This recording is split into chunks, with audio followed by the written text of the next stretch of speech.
on composing normally, is from playing piano. And the reason why is, I tell you, because guitar, we always think, we always play what we know on guitar. When you put your fingers, it go in the same way all the time. A piano, because it's completely like an unknown territory. So I feel free. So probably guitar, piano player, I fooled some piano player a long time ago, I play some, and the guy said, well, you can play? Or say, what do you think? So I think you play. I don't understand what you play. So it's like but it makes sense, But but because I don't care, Same thing like when you play drama, paradiddle. I don't know. I just play, and it sounds good. It's okay, And I think the whole approach about music, though, I think maybe because the age, and not that I give up, but I tend to, like I say. When you say something have meaning, same thing when you do music has a meaning to it.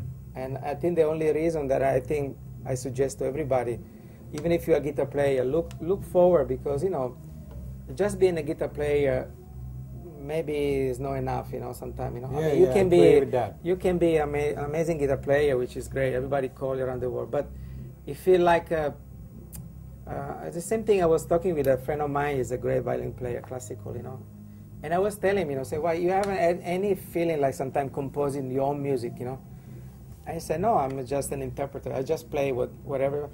And so I let somebody else write the music. I'm just, I had to write, I had to read anything people write, So you need that too, right? You need people who can really professional in that instrument, right? But okay, but I'm thinking in the other category. I'm the guy who's,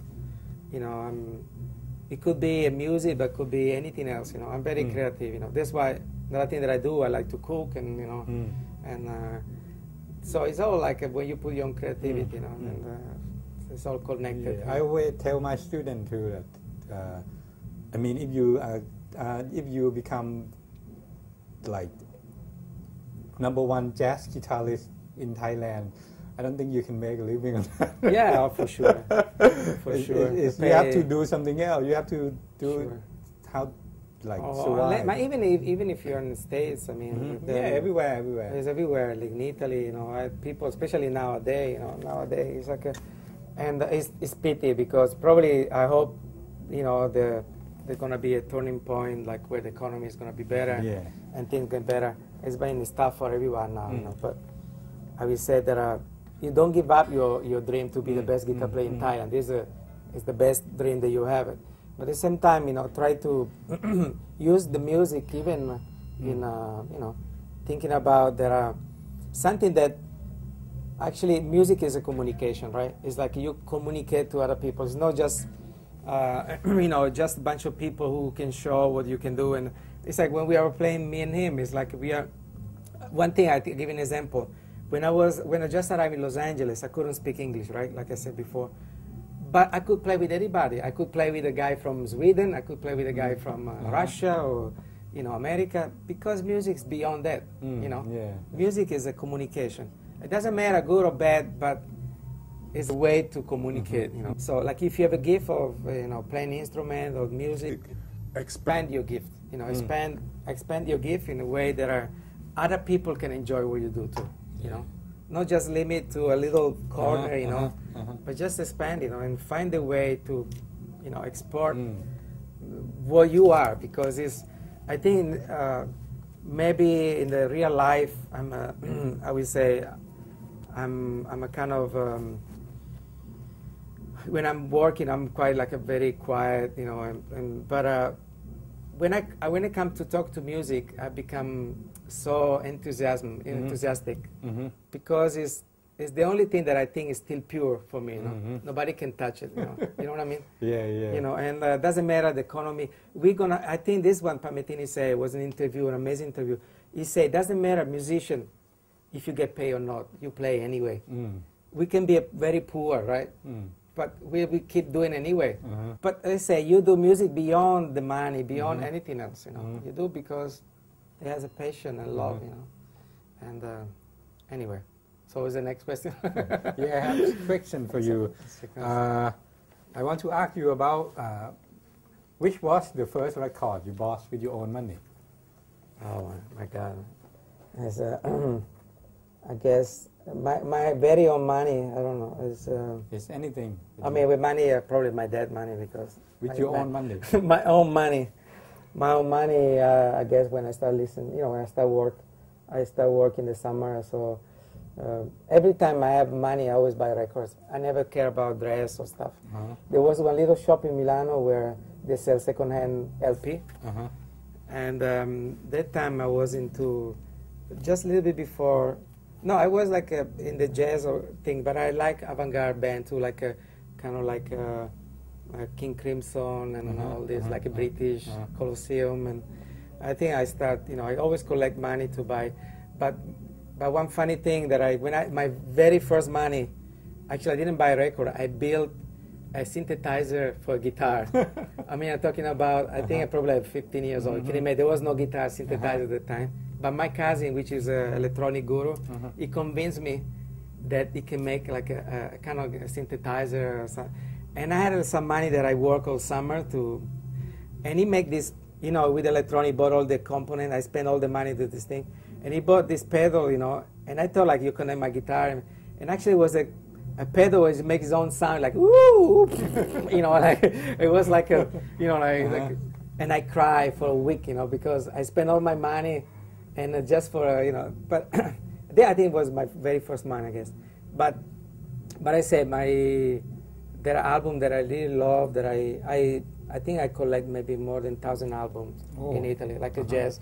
I think that because I was really into like learn the history of jazz. I read so many books, I was into Charlie Parker. I read probably every book about Charlie Parker ever written, and Thelonious Monk, and it just fascinated me. For me, the 50s, I will say I born in the 60s, but the 50s for me probably was the best time of music, for this century. I mean, the last century, because now we're already in 2000. But, I can imagine after the war, people, after being through so much problems, and, I mean, people just like, they want to live, they want to make up of this time, that all these losses, and the music, I think, reflect that, all this, if you think about Parker, Miles Davis, or all this, all the music at the time, and so I collect a lot of music of, I think Clifford Brown, and I mean all those guys, and of course then, been to like Herbie Hancock and all the Miles Davis followers, people follow Miles Davis. And then lead me to, with the fusion, jazz rock, and I was really into it, But because I never, I really like, I never been a fusion player because I can play fast, but I would say I really appreciate, nowadays I cannot listen anymore, actually. I can listen a classic jazz album. A fusion, I get fed out. Yes. I can listen no more. Okay. Yeah. And the next question, which was the last record you bought with your own money? The last record. The last record. Any like CD, any music? Now it's hard to tell you what the last you buy because it's all downloading. Yeah, you download. You can say that. Free or buy. Buy. I always buy albums of people that I'm sure that are good. If you remember. Let's see. I think Lady Gaga. Excellent. Yeah. People. Some of my band, when I said that, I almost got killed. But I like. I think she's a great performer. And she writes good songs. Very good. And I like just listen to anything. Just listen to anything. And having my kids are teenagers. They listen all this. And I always ask them, who's this, who is that, because I don't really know the name anymore, I'm interested, I pick what I like because I think it's a lot of garbage. But I say, like for the jazz album, probably, I always buy it if I can, Palmettini, every time comes, all my heroes, say, like Jim Hall, Okay. Some other, I just download it. And I do a lot of podcasting nowadays. And I suggest if you're by phone, there's a great podcasting like Pat Metheny, you know, podcast. He explained, I was listening, matter of fact, before I was coming, explain every album, the history, you know, what happened. I was listening about Jim Hall and Pat Metheny album, and both they were talking about how they get together, how they start. It's very interesting. It's a podcast, so you can just do Pat Metheny and search, and this is very interesting. I mean, I really like biography. I like the, how, you know, how people really get together, interact, and especially, you know, there was a story about Pat Metheny when he played with Ornette Coleman, which is another one of the Song X. Yeah, Song X. But one of my heroes, I mean, I know Ornette Coleman before, when he used to get beaten. You know, in Ornette Coleman, he used to get beaten for what he was playing. He was playing a plastic saxophone and a plastic violin. And after the gig, he always get beaten by people because he was, you know, and nobody understand what he was doing. We just say, you know, it's so interesting to how can, you know, people really, you know, that's what I try to aim, you know, to be true from what I do, you know, and I buy album only people that I believe deserve, you know what I mean. So, next question: what was the first solo you learned from the record? Can you still play? I think I cannot play, but I think it was Django Reinhardt Nuage. Oh. Nuage, I think, but I can two play. finger. Yeah, with two finger. Yes, with two finger. But I can't play. I don't remember. Which recording of your own, or as a sideman that most proud of it? What's that name? I mean, as a producer, as a producer. Anything that did you do it? As like a pop album. I did an album. There's some song that I really like. There wasn't. Is a Cop Sawanit Cop Sunset. Cop Sawanit. I mean, I did a many album, but this album was actually kind of like underdog. I mean, like it was only one song became famous, and the rest was but there was a lot of jazz tune into it, and I called some of my friends playing on it. But unfortunately, it was the wrong time in Thailand. I mean, it was the time that, you know, people are so afraid about, you know, like a record company. They're so afraid about investing in arts and in the good music, and they just try to please only one category of people, you know, just the teenagers, small kids, you know, and they never care about, you know, 20 years up. And I was very hurt about this album because everybody who heard the album said, well, I never know actually there's an album like that in Thailand. You know, I was very different. I suggest them, you know, you should do as a radio, you know, promoting this kind of music, find a way to promote a lot of these amazing artists in Thailand. That, you know, there's a lot of artists that nobody knows, you know, but you know, and don't need to be always, you know, the radio play always the same song over and over. I understand people like it, you know. But you should, as a record company with, you know, huge record company, you should invest some money in the good music and arts and classical jazz, because you don't make money, but it's coming back to you in another way for reputation and build.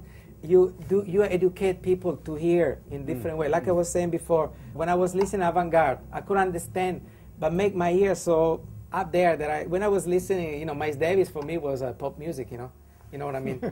Because the guy, I went to see a concert, Tony Braxton, only it was a bass clarinet, only for 3 hours. Can you imagine?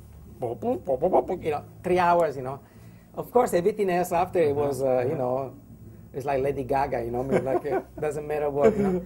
But I say, so, but when you train, I would say, a record company has a responsibility to not only as a moral responsibility, not only just make money. I think you have to train. You have to feed people. It's not only McDonald's. It's like you feed in McDonald's music, I call it, you know.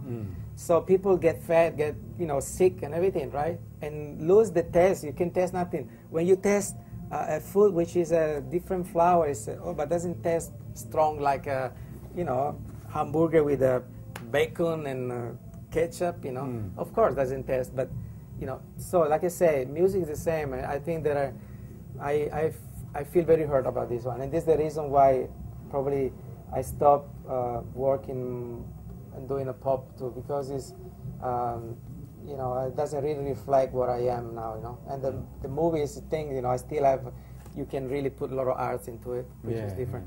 But let's say this album, the Copson Secom Savanit, I was quite proud. You know, it's come out nice. What's the name of the album? Oh man, I wish maybe I can send you a message. I wish I remember. Don't worry. But anyway, we can. It was the only one that I did. The only one they are duo together. I mean, they duo together. But of course, I did Mai Chalumbura. I did a nice album. Some of my work nice. Marsha, I did a lot of. Christina, I did. You know, I work for Peter. I work for everyone. Basically, P-Bird and P-Bird. I did a few jazz songs too. And one album that I'm quite proud. Maybe technically it's not maybe the best because the technology at the time wasn't like now. But I did for the 50th anniversary of the ascension to the throne, to the majesty of the king. I had a chance to rearrange all his songs. And it was a big show, huge show with all the famous singers in Thailand. And I did medley every king's songs, right? And it was a very hard job. It was a hard job because they're great composition, and I tried to be very faithful to the chord changes, and the album came out, and it did well. I mean, was a charity project, I guess, and so this is another album I'm quite proud. Okay, so the next question will be, what's the difference between playing live and playing in studio? You have your own studio. Yes, yeah, of course. This is the different, you know, like normally live, I mean, depend on the gig, but I'm very comfortable play with this guitar, which is not a usual guitar for play blues or whatever, but I just like, it's the guitar that follow me for so many years that I feel like when I play, I feel home, like a wife. But when I play in studio, of course, if I do pop or whatever, I have to use, you know, I use a solid body guitar and with all effect. You know, my hero for the studio side is like Mike Landau, Michael Thompson. So I try to aim that kind of sound. You know, I mean, Mike Landau, I say, is my number one. Yes, my number one for studio, and I mean even live is amazing. Really, is an unbelievable player. But you say like, so I did a lot of nice guitar work, but because in studio you get time, and I tell you a story. Maybe if you have time, like a friend of mine, he's a great drummer, and he did 2 albums. He's an Italian drummer, Andrea Marcelli, and he did 2 albums. And the first album in the States was with Alan Horsworth, John Patitucci. There was one shorter. There was everybody playing this album in his album. And he told me that when he went to Alan Horsworth's studio, Alan Horsworth is a studio in Los Angeles. He asked him when he was playing. You know, he brought the track there, and Alan Horsworth said, "Please, you stay outside the studio. I work alone." He was alone inside the studio, and my friend was in the kitchen, and he was playing the amazing solo and keep erasing. And my friend said, "Please, no, I like that, you know." Please.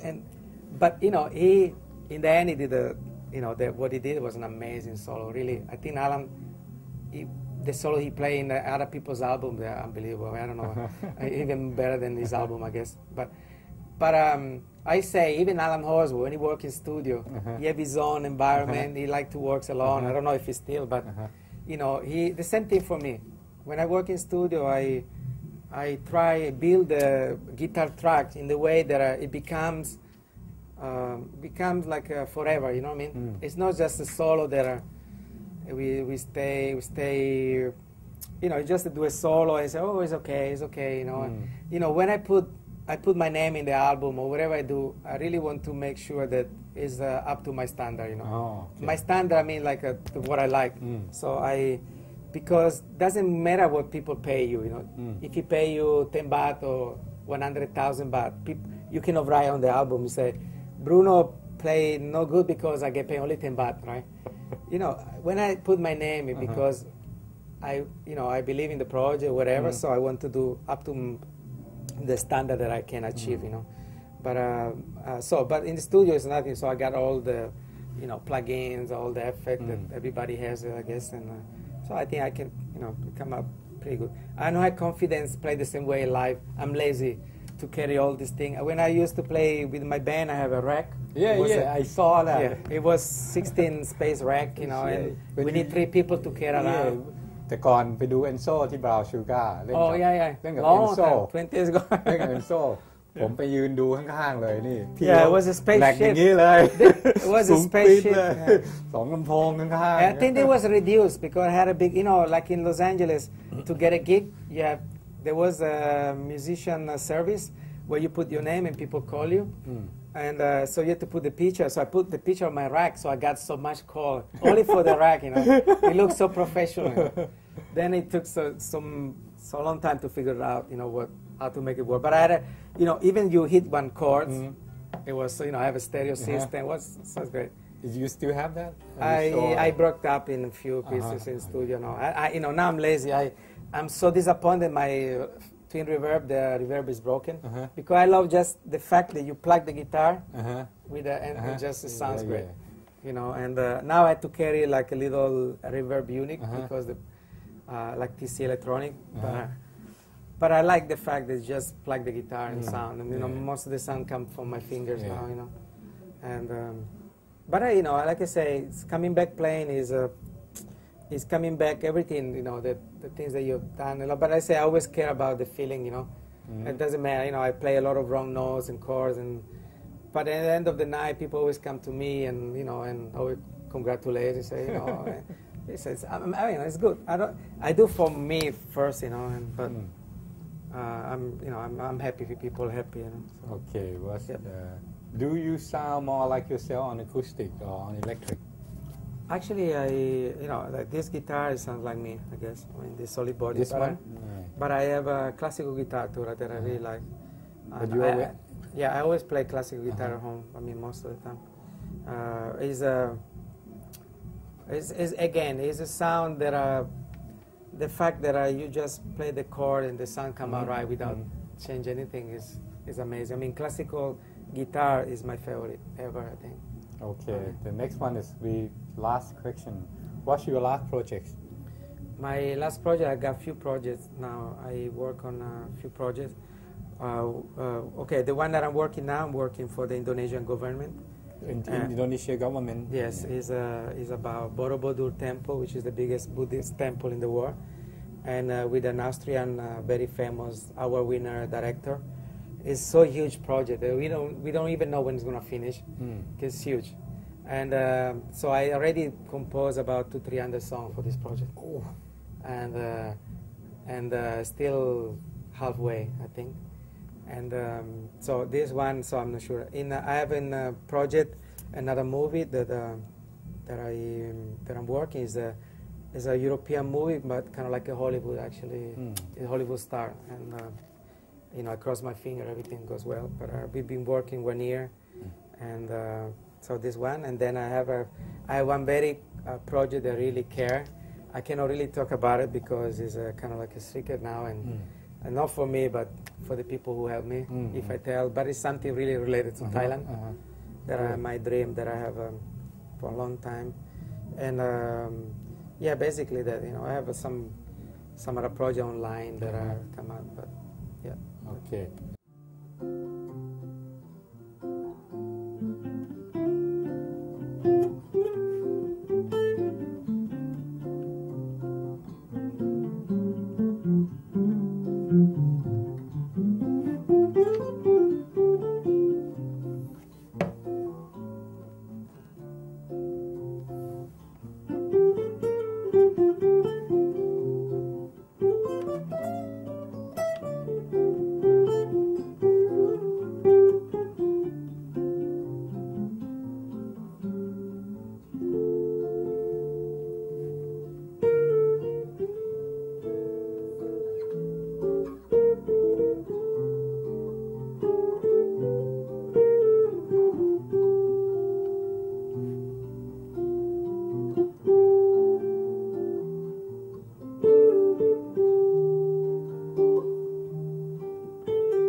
A part.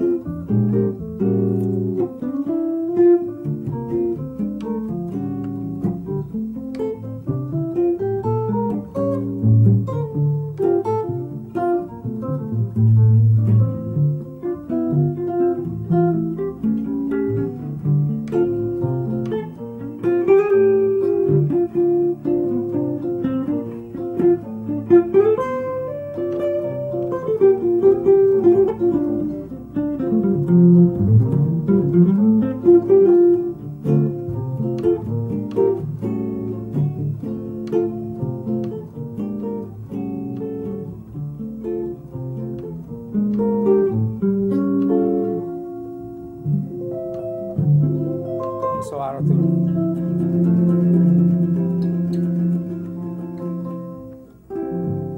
Oh.